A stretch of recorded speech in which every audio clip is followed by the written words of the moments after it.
Hello నమస్తే అండి. అందరు ఎలా ఉన్నారు? సంతోషంగా ఉండాలని కోరుకుంటూ మంచి సూపర్ రెసిపీతో మీ ముందుకు వచ్చానండి. చిక్కటి గ్రేవీతో కమ్మగా ఉండేటువంటి చికెన్ గ్రేవీ కర్రీ అండి. Chicken korma, chicken gravy curry అని చెప్పి ఏదైనా మీరు పేరు పెట్టొచ్చు, కానీ టేస్ట్ మాత్రం అమోఘంగా ఉందండి. చాలా టేస్టీగా ఉంది. సింపుల్ టిప్స్ ఈరోజు మనం ఈ రెసిపీ చేసుకోబోతున్నాం. చూస్తున్నాం ప్రతి ఒక్కరు తప్పకుండా లైక్ చేయండి, కామెంట్ చేయండి. ఓకే అండి, ఈ రెసిపీ ఎలా చేయాలో ఏంటో ఇప్పుడు చూసేద్దాం. టిప్స్ మిస్ కాకుండా ఉంటుంది, చివరి వరకు చూడండి. ఓకే అండి, నేనైతే 1/2 kg చికెన్ తీసుకొని నీట్గా కడిగి పెట్టేసుకున్నాను. ఉప్పు నీళ్ళల్లో కడిగి పెట్టాను. ఉప్పు నీళ్ళల్లో కడిగి పెట్టడం వల్ల చికెన్ సాఫ్ట్గా టేస్టీగా తయారవుతుందండి. నేనైతే కుక్కర్ తీసుకున్నా అండి. ఈరోజు కుక్కర్లో చేయబోతున్నాం, లేదా మందపాటి గిన్నె అయినా పర్లేదు, గిన్నెలో అయినా ఇదే ప్రాసెస్లో చేయండి. ఓకే అండి, నేను 3 టేబుల్ స్పూన్స్ ఆయిల్ వేసుకున్నాను. 1 కప్పు నిండుగా ఉల్లిపాయలు ఇలా అడ్డంగా సన్నగా తరిగి వేసానండి. ఎందుకంటే ఇలా వేయడం వల్ల గ్రేవీలో మొత్తం కలిసిపోతుందండి, కలిసిపోయి టేస్ట్ బాగుంటుంది. సన్నగా తరిగితే చక్కగా మెల్ట్ అయిపోతుంది, గ్రేవీ చిక్కగా తయారవుతుంది. ఇప్పుడు నేను 1 పచ్చిమిరపకాయ వేసాను.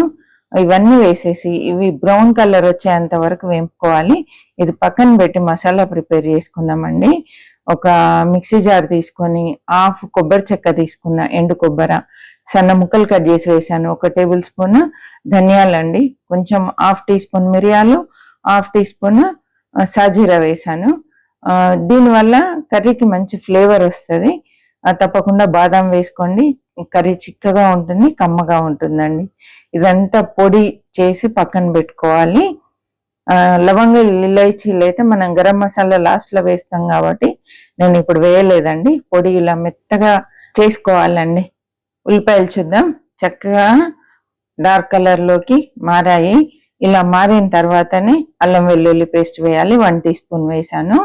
ఇది పచ్చివాసన పోయేంత వరకు వేపుకోవాలండి. కొంచెం ఓపికతోటి వేస్తే టేస్ట్ అద్భుతంగా ఉంటుంది. అల్లం వెల్లుల్లి వేగిన తర్వాత 1/2 టీ స్పూన్ పసుపు వేసుకోవాలి. పసుపు కూడా అంతా ఒకసారి కలిపేయాలి. ఇప్పుడైతే స్టవ్ సిమ్లో పెట్టాను పూర్తిగా. ఇప్పుడు మనం రుచికి సరిపడా 1.5 టీ స్పూన్ కారం వేసాను.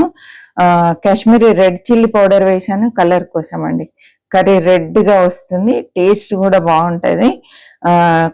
కారం అనేది డామినేట్ చేయకుండా చాలా కమ్ముగా ఉంటుందండి. ఇలా నూనెలో మంచి కమ్మటి వాసన వచ్చేంత వరకు వేపుకున్న తర్వాత మనం పొడి చేసి పెట్టుకున్న మసాలా అంతా ఇందులో వేసి కమ్మటి వాసన వచ్చేంత వరకు వేపుకోవాలి. మంచిగా దూరగా వేపుకుంటే చాలా బాగుంటుంది, మాడకుండా చూసుకోవాలి. ఇప్పుడైతే మంచి వాసన వస్తుంది. ఈ టైంలో చికెన్ ఇందులో వేసేసుకొని ఇప్పుడు స్టవ్ హై ఫ్లేమ్లో పెట్టి 2 నిమిషాలు నీరు ఊరకుండా ఉండే విధంగా కలుపుతూ వేపుకోవాలండి. చూసారా, అడుగంటుతుంది లైట్గా. ఈ టైంలో మనం 2 టమాటాలు చిన్న ముక్కలు కట్ చేసి వేసుకోవాలండి. మరి ఎక్కువ కాదు, 2 వేయండి.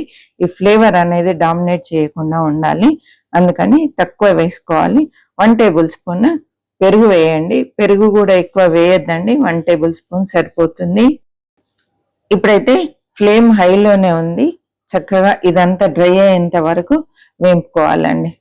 ఇలా ముక్కలకంతా పట్టుకొని డ్రైగా అయిపోయిన తర్వాత ఇప్పుడు మనం ఇందులో 1 గ్లాస్ వాటర్ పోసుకోవాలి. వాటర్ ఎక్కువ వేయొద్దు, ఎందుకంటే కర్రీ చిక్కగా అనుకున్నాం కాబట్టి నీళ్ళు ఎక్కువ వేయొద్దండి.